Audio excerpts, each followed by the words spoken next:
भारतीय परिवारों की तरफ से बैंकों में डिपॉजिट की तुलना में कर्ज ज़्यादा लिया जा रहा है, जिस वजह से परिवारों पर कर्ज का आंकड़ा लगातार बढ़ रहा है। रिसर्च और ब्रोकिंग कंपनी मोतीलाल ओसवाल की रिपोर्ट के मुताबिक बीते दिसंबर तक भारतीय परिवारों का बैंकों से लिया गया कर्ज जीडीपी की तुलना में 4.9% दर्ज किया गया, जबकि परिवारों की तरफ से बैंकों में किया गया डिपॉजिट जीडीपी की तुलना में 4.5% रहा।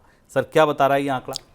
कल हमने चलते चलते आपको बताया था कि बैंकों के क्रेडिट डिपॉजिट रेशियो के आंकड़े खासे चुनौतीपूर्ण हैं और बैंक डिपॉजिट्स को लेकर गहरे दबाव में है। 80% के आसपास का क्रेडिट डिपॉजिट रेशियो पहुंच गया है और बैंकों को अपने जमा जुटाने में मुश्किल हो रही।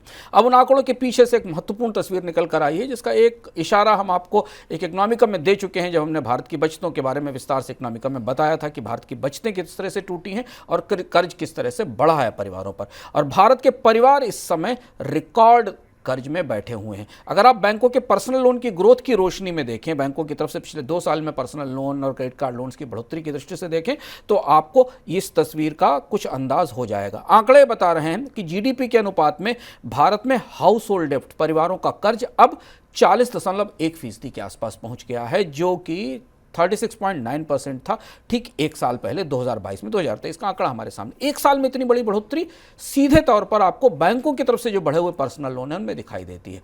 अब इस आंकड़े से हमें कई सारी उलझनें और कई सारी चुनौतियां हमारे सामने आती। इतना सारा डेट, बाजार में मांग नहीं बढ़ा रहा है, कंज्यूमर्स की उत्पादों की मांग में कोई बड़ी बढ़ोतरी नहीं दिख रही है। अभी हमने आपको बताया कि कंपनियां परेशान हैं और भारत में खपत की स्थिति जीडीपी के अनुपात में वही बनी हुई है।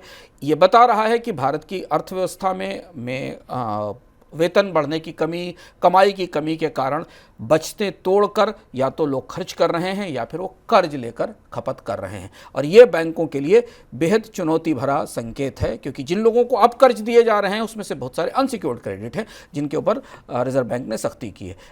ये जो ताज़े आंकड़े आए हैं ये बता रहे हैं कि डिपॉजिट्स में तेज गिरावट आई है। बैंकों के डिपॉजिट कई साल के लोएस्ट लेवल के ऊपर हैं और अब बैंकों को पूंजी जुटाने के लिए, अपने पास डिपॉजिट जुटाने के लिए और ज़्यादा आकर्षक स्कीमें बनानी पड़ेंगी और ज़्यादा ब्याज देना पड़ेगा, या फिर 81 बॉन्ड या बाजार से महंगी दरों पर कर्ज लेना होगा। इसका मतलब समझ रहे हैं आप? इसका मतलब ये कि अगर अगले साइकिल में, अगले 3 महीने से 5 महीने में भारत में ब्याज दरों में कमी भी हो जाए, तब भी बैंकों के लिए बेहद मुश्किल होगा कि वो कर्ज की दरें कम कर सकें।